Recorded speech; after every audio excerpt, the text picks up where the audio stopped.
Hi friends, welcome to Bangla activity. Bangla activity চ্যানেলে সবাইকে স্বাগত। তাহলে অবশেষে ডিএ নিয়ে মুখ খুললেন রাজ্য সরকারের একজন মন্ত্রী।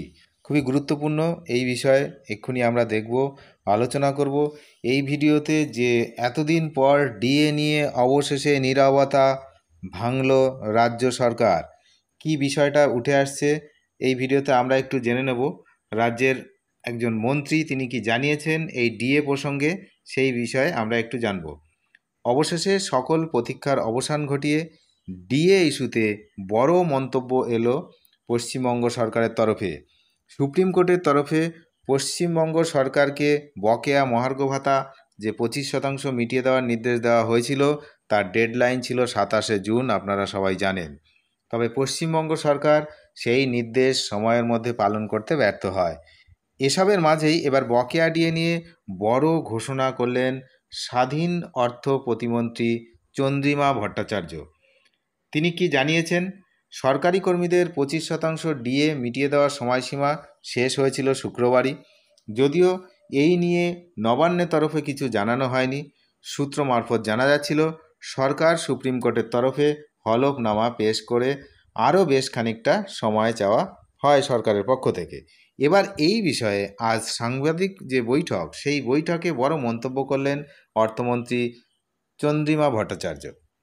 তিনি জানান একটা ইন্টারলকটারি অ্যাপ্লিকেশন করা হয়েছে সরকারের পক্ষ থেকে।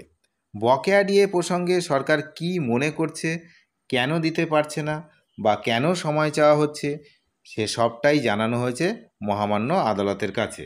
এবার মাননীয় সুপ্রিম কোর্ট সেটা দেখবে এবং আবেদনের উপরে শুনানি হবে। ডিএ ইস্যুতে সরকারি কর্মীদের হুঁশিয়ারি প্রসঙ্গে রাজ্যের মন্ত্রী তিনি জানান, কে অবমাননার কেস করবে না করবে সেটা সম্পূর্ণ তাদের ব্যাপার। যদি তাদের সেটা অধিকার থাকে তাহলে নিশ্চয়ই মামলা করবে। তবে এটা সত্যিই অবমাননার বিষয় কিনা সেটা সম্পূর্ণ মাননীয় বিচারপতিরা দেখবেন। আমরা কোনো দিন কোথাও অবমাননার মামলা করি না বলেও অ্যাপ্লিকেশান করেছি। এটা অবমাননার মামলা করি না বলে আমরা একটা ইন্টারলকটারি অ্যাপ্লিকেশান করেছি। তো পশ্চিমবঙ্গ সরকার তার কর্মচারীদের যে বকেয়া ডিএর 25% পরিশোধের জন্য আরও 6 মাস সময় চেয়েছে, সুপ্রিম কোর্টের দ্বারস্থ হয়েছে এবং আরও অনেকগুলো বিভিন্ন পয়েন্ট আমরা আপনাদেরকে জানিয়েছি। সবচেয়ে গুরুত্বপূর্ণ পয়েন্ট হচ্ছে এই 25% সরাসরি আদালতে জমা দিতেও তারা প্রস্তুত, কিন্তু এই মুহূর্তে কর্মচারীদের অ্যাকাউন্টে এই টাকা দিতে তারা প্রস্তুত নয়। বকেয়ার এই অংশ নিষ্পত্তির জন্য সুপ্রিম কোর্ট কর্তৃক নির্ধারিত 6 সপ্তাহের সময়সীমা শেষ হয়েছে গত শুক্রবার। রাজ্য সরকার তাদের আবেদনের নির্ধারিত সময়ের মধ্যে অর্থ পরিশোধ করতে না পারার কারণ হিসাবে তীব্র আর্থিক সংকটের কথাও উল্লেখ করেছে। সরকার সুপ্রিম কোর্টের অন্তর্বর্তীকালীন আদেশ পুনর্বিবেচনার জন্য একটি আবেদনও দাখিল করেছে। আবেদনে বলা হয়েছে যে তারা বকেয়া ডিএর 25% সরাসরি শীর্ষ আদালতে জমা দিতে প্রস্তুত।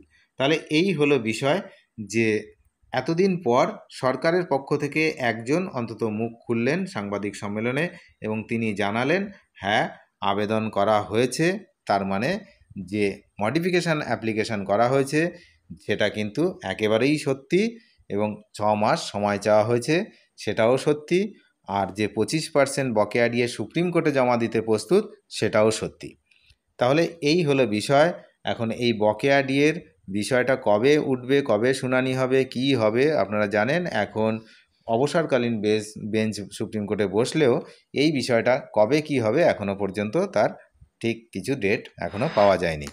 অনেক ধন্যবাদ শেষ পর্যন্ত দেখার জন্য। চ্যানেলে নতুন হলে অবশ্যই চ্যানেলটিকে সাবস্ক্রাইব করে সঙ্গে থাকবেন। Thank you.